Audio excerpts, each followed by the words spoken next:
Hey, ever thought about making your own podcast? Well, now you can with the Anchor app. Anchor comes with all the tools you need to make your podcast the way you want it. You can edit your shows on any phone or computer. They will distribute your podcast so it can be heard on all podcast platforms, including Apple Podcasts, Spotify, and more. And the best part about it, you get paid when people tune in to listen to you talk about any topic you love to talk about. Download the Anchor app today. What is up, you guys? Welcome back to another episode of the Underdog Sports Podcast. I am your host, Michael Terrazas. And what a crazy week it has been. There's been some updates in the NFL. There have been some other, things going on in the world. But just to open up real quick, guys, I just really hope that all of you are staying blessed. Y'all are staying safe out there. I know it's some crazy times right now, but I just want to say how proud I am of my city. They held their own protest, and it was peaceful. There was no drama. Everybody, there was some good leadership out there. There were good people, just standing up for their community, man. And I watched some of it on Facebook Live, and it was really good. I was happy to see it go down the way it did, and I couldn't be happier for my town. I hope all of you guys are staying safe. All of you guys are being peaceful. Just stay safe, guys. That's all I can ask of you right now. And moving on here to the NFL, guys. Man, there's a lot going on. There's been some positive updates, okay? Some positive updates. Now, biggest thing here is that the NFL is working towards opening their facilities back up. What does that mean for the Colts? Well, right now, as Frank Reich noted, I believe this week is going to be the last week of off-season OTAs. The virtual off-season program, that is going to come to an end. And, when that happens, it's really mostly up to the players at this point. It's up to the players to basically do what they want to do as a team, get together, work out, get together, throw the football around, practice on their coverage, their skills, whatever the case may be. That's what's going to be happening here after this virtual offseason program ends, okay?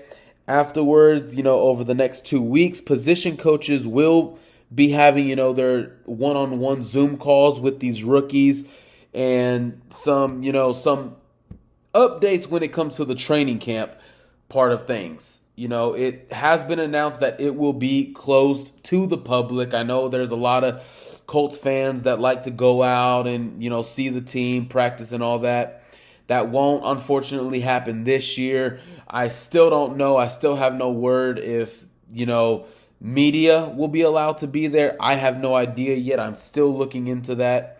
But nonetheless, the rookies are going to be reporting July 22nd.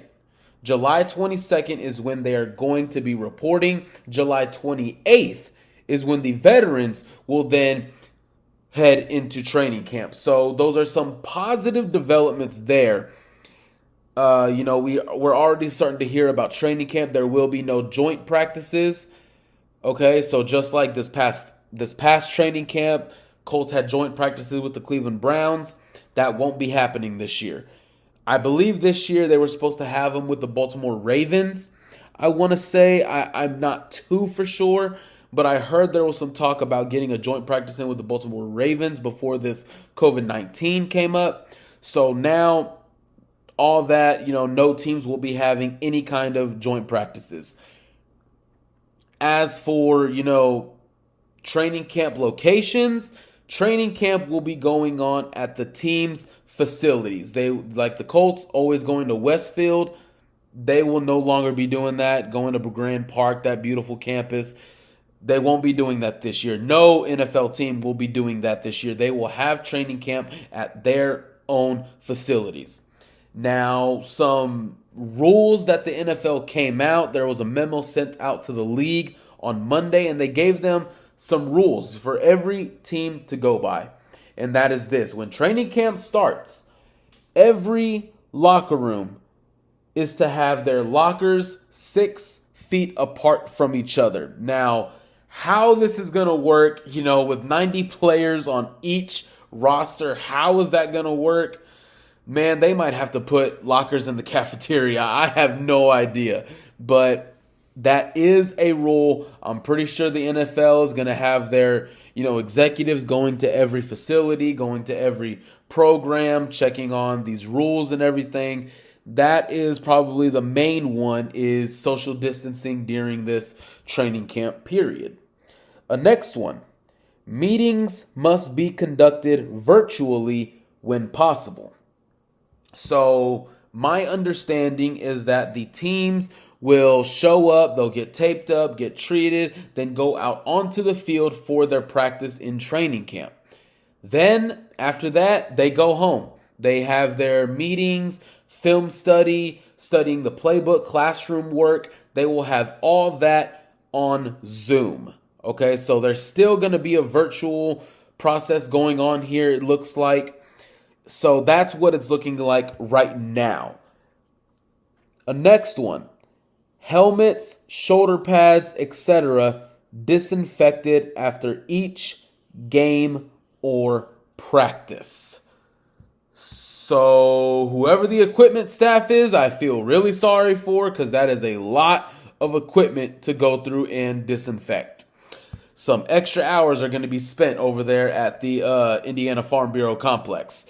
But it's the circumstances we're in. It's the precaution that the league has to take. So every helmet, shoulder pads, all that stuff, guys, will be disinfected, and mostly after each game, of course. And now, one of the last main ones, masks are required except when interfering with athletic activities, in quotations. Now, what does that athletic activities mean? I'm pretty sure that you're going to be required to wear a mask during your workouts, like you're actually in the weight room lifting. I'm pretty sure you're going to have to wear a mask. When you're practicing, I would imagine you won't need to wear one. It just depends on, that's where the quotation means. You're either going to wear it when you're not doing athletic activities, or you're going to wear it when you are doing athletic activities. Or you're not going to wear it when you are wearing activities. It's still early in a confusing process, but I'm also trying to break it down for you guys. So say in the weight room, everyone has a mask. And then when you get out onto the field, shoulder pads and everything, you're going to have your mouthpiece, your helmet on. I assume that you're not going to have your mask on then. That's where those quotations come in. So it's a positive development, a lot of precautions the NFL is taking, but nonetheless, the NFL does plan on having an NFL season this year. So as for the traveling precautions and everything, all that stuff has not been figured out. Now, there also is a number, a percentage of people that can be allowed in the facilities at one time. And the NFL broke them down into tiers, okay? So they really did their homework on this. So in tier 1, it will be players, coaches, athletic trainers, team physicians, head strength and conditioning coaches, head equipment managers. So I guess you could probably call those guys the most important essential workers that need to be there. They're in tier 1. Those are the ones that are expected to be there all the time, that have a necessity to be there, and they need to get in there and get to work. That's going to be how they're going to do with this, okay? Now, in tier 2, this will be club facility staff, as in janitors, receptionists, I believe cafeteria workers, all that stuff. Club facility staff, additional coaches and strength and conditioning coaches, additional trainers and equipment managers, ownership, general managers, football operations staff, security personnel. So at one tier, you got the players and the coaches, and at the other tier, you have the ownership. you have Chris Ballard, you have Ed Dodds, you have football operations, their scouting department.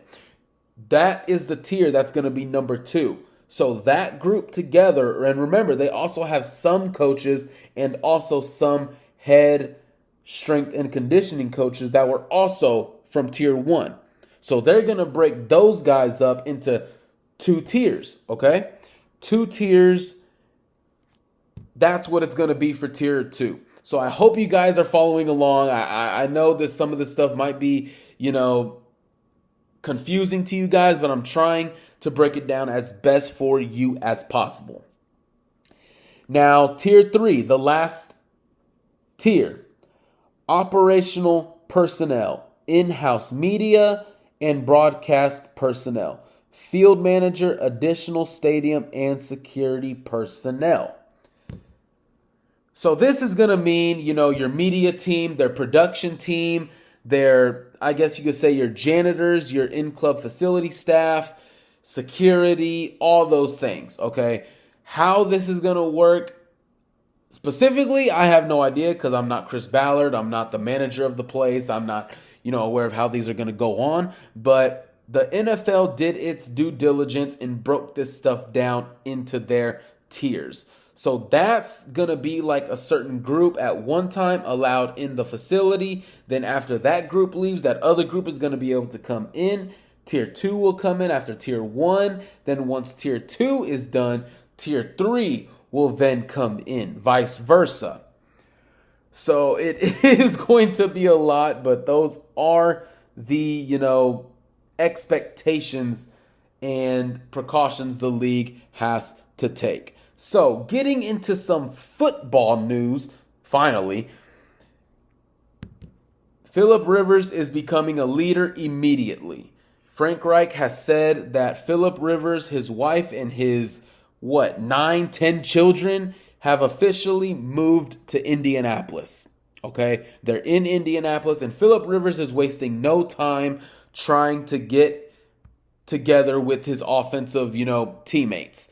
He's already been making calls. I believe Kenny Moore on the defensive side has been working to get those guys together. But for the most part, Philip Rivers is getting his offensive guys together. And this is important because since they weren't able to have OTAs together, it's important to take this stuff on, get a chemistry in with T.Y. Hilton, Zach Pascal, Paris Campbell, new wide receiver Michael Pittman Jr., and Desmond Patman. Getting a rapport with Jack Doyle, learning your schemes, your coverages, all that stuff. And it will be fast because since Philip Rivers already knows the playbook, he will also then help the youngsters catch up faster. Now, to my understanding, it's going to be in like a 7-on-7 format. So that's how they're going to do it. That's the only way they could possibly do it. As for the linemen, I do not know yet, guys.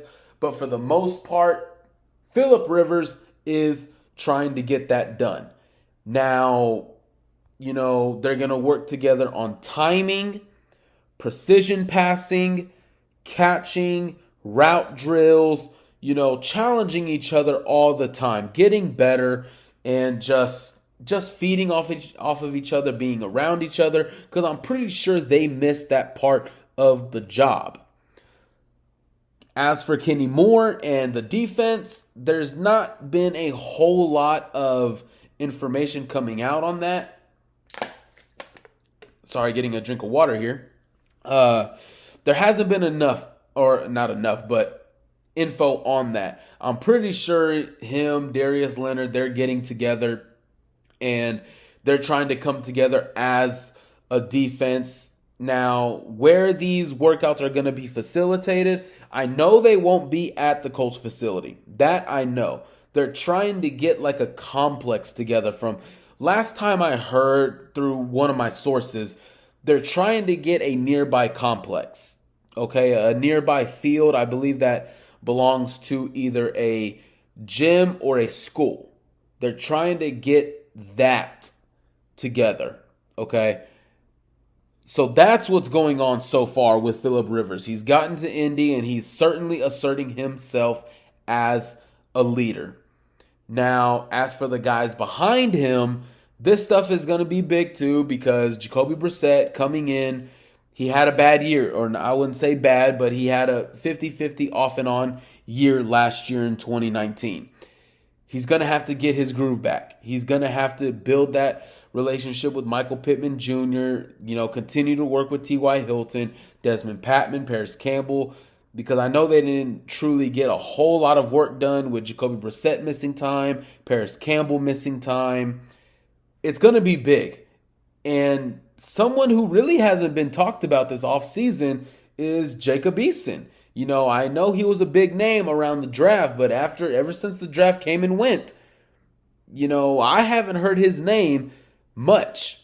So it's going to be big for him learning from Phillip Rivers and JB, just working on his footwork, timing with these receivers. That's going to be big because the Colts drafted him for a reason. We're all looking at him as hopefully the successor to Phillip Rivers. Hopefully, Phillip Rivers is the successor to Andrew Luck. Hopefully. Okay? That's going to be big in this offseason program. How are they going to do that? Just like Frank Reich when he came on and said how he was going to work with Jacob Eason. Footwork, timing, pocket movement, all that stuff. That really separates the good from the elite quarterbacks. And we all know that arm that Jacob Eason has is very talented. Probably the best, most talented arm in the draft. Okay. Next, we are going to be talking about the defensive line. If not one, but two spots are open on the defensive line. Okay. Now, we all know that defensive end spot that Jabal Sheard left, that's open. As for the nose tackle spot, I would love, and I'm pretty sure it's Grover Stewart's spot to lose. But let's just say for the sake of argument, that spot is up in the air and it is open. With Jabal Sheard gone, this is going to open up opportunities for namely a Tyquan Lewis, who was a healthy scratch last year a few times and has, kind of struggled getting on the field as the former second-round pick continues to try and develop and get on the field. At nose tackle, you got Sheldon Day. You have Grover Stewart, potentially Tyquan Lewis because he can play inside and out. That's who you have.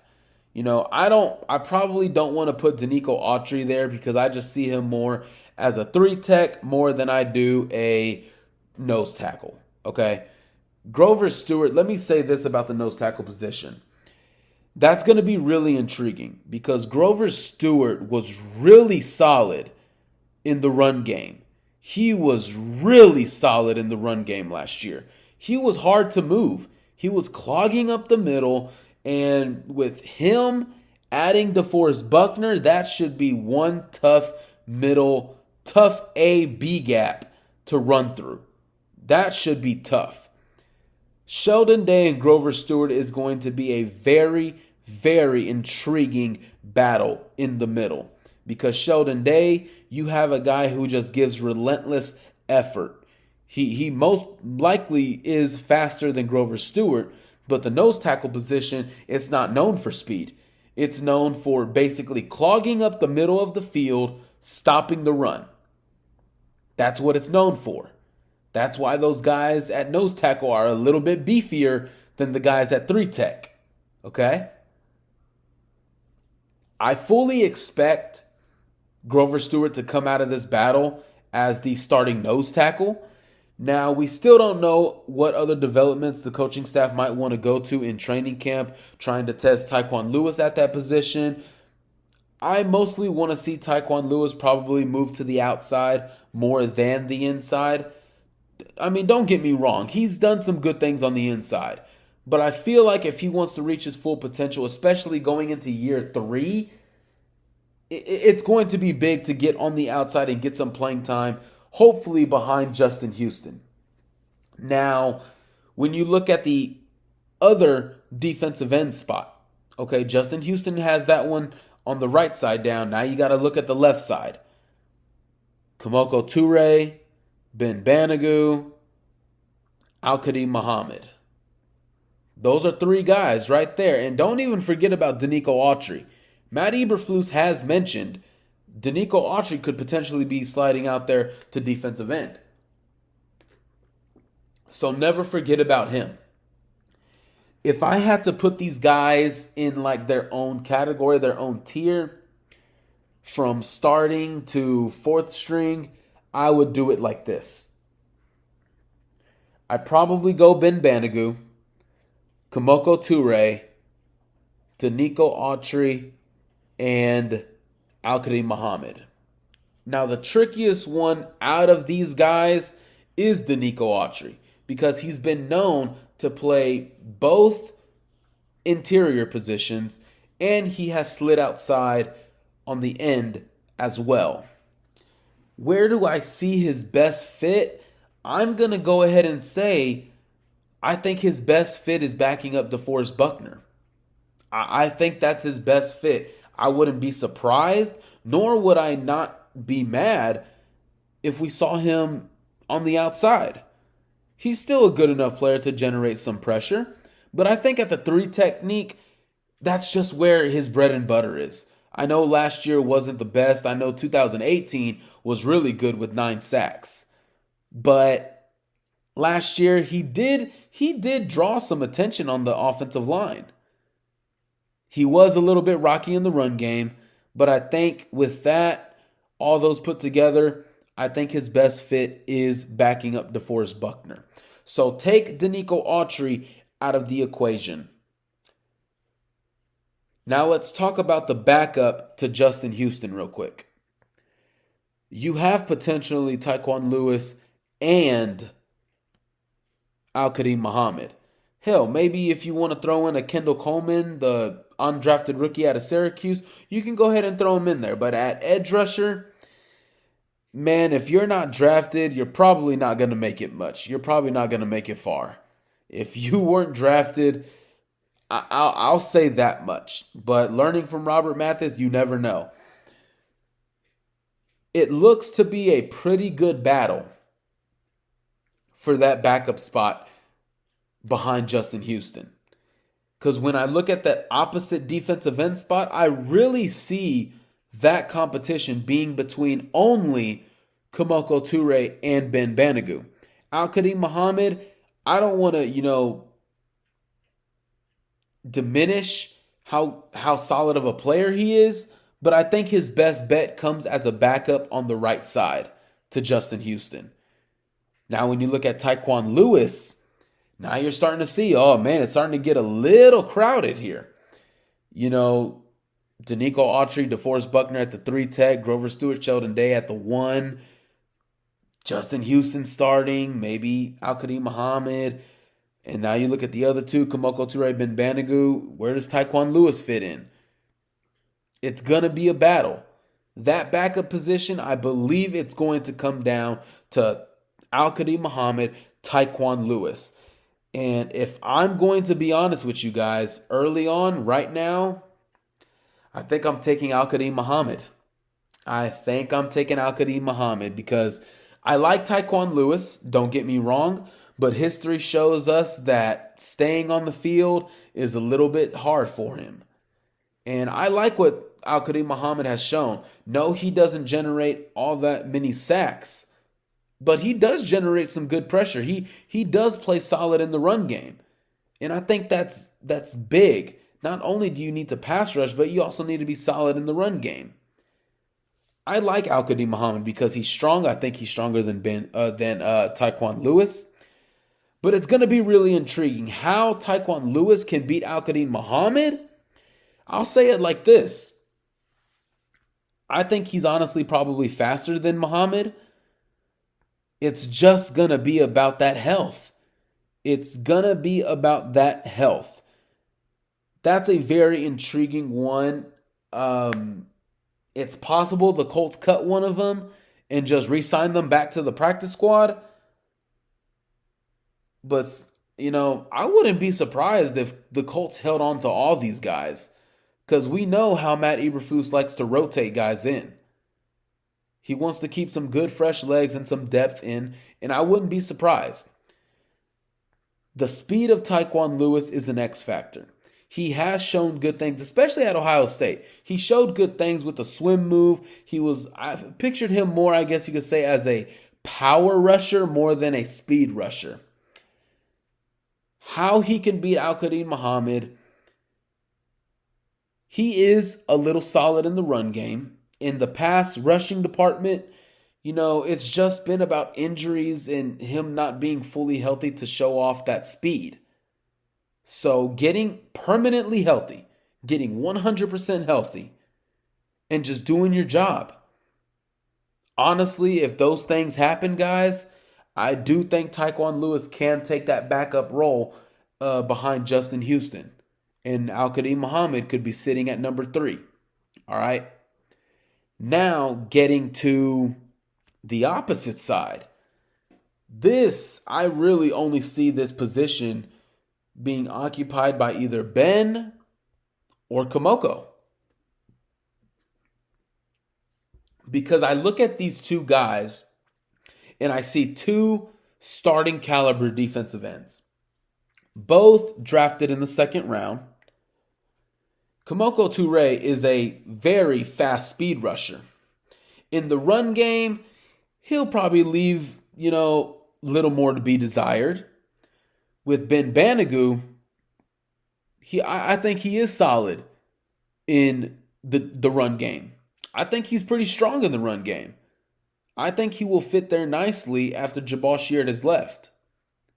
In the pass rushing department, I want to see more moves. I want to see more of an arsenal in getting free and getting to the quarterback.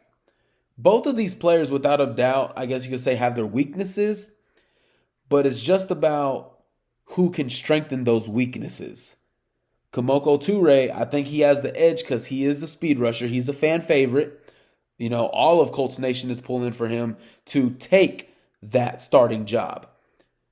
Where I defer, and if you haven't heard me say this before, I'm going with Ben Banogu on this. Because when I look at the potential, I look at Kamoko Turay and I see a specialty pass rusher, okay? A guy that needs to be on the field on third down. But what more? As a 3-down starter, Ben Banogu is a guy that I think can take his game to the next level in year 2. Stronger in the run game, and he had some success in the pass game last year. He did. He got free a couple times. He got it, man. He was showing some promise. He was showing me some good moves. And if he can put it all together in training camp, guys, I think Ben Banogu can really be a star for the Indianapolis Colts. Because Justin Houston has one more year on his contract left. And most likely he's not going to get re-signed. But here's the beauty about that.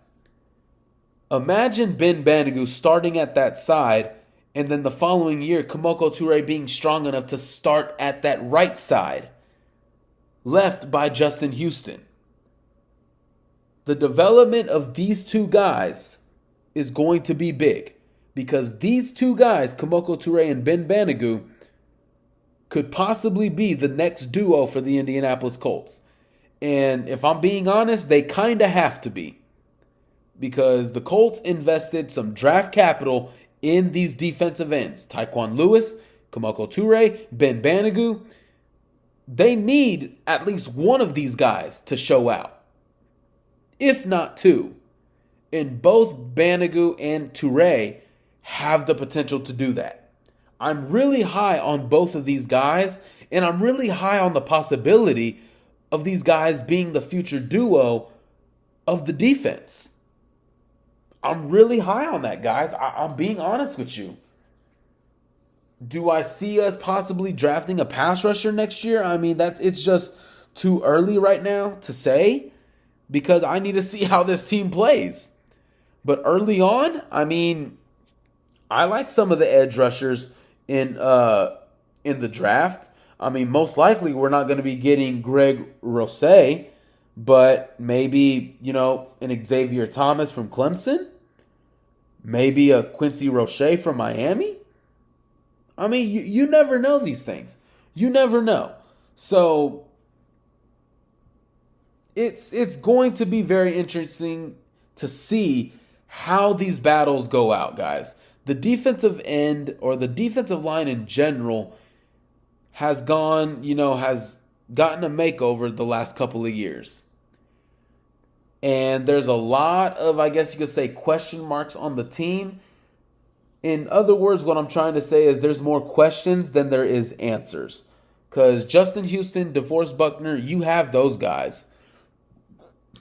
But who starts at 1? Who starts at the defensive end? And what is the depth gonna look like? And most importantly, guys, this also is an indicator for the future. So come training camp, Kemoko Turay and Ben Banogu, I think, is pivotal to be on their best game, to show that they have made a jump. Ben Banogu heading into year 2, Kemoko Turay heading into year 3 after that dislocated ankle. Tyquan Lewis, it's going to be about health. I'm focused on his health more than his play, if I'm being honest. It's going to be about his health. Look out, guys. It's going to be very interesting come July 28th when these guys really get on the field. And when it comes to preseason, I am so eager to see how these guys battle out on the defensive line. I'm eager to see it, guys. I don't have anything left else to say other than, if you're listening to this on YouTube and you're new, please subscribe to my channel. Leave a like below. If you want to leave a comment, I'm welcome. I will look at it and I will respond. If you have anything to say about the podcast, so be it. I hope you guys enjoyed the show. Of course, these shows are going to be a little bit shorter now with the lack of content there is. But hey, I am squeezing it out for you guys, all right? So thank you again for listening to this episode. I hope you guys have a blessed week. Stay safe and go Colts.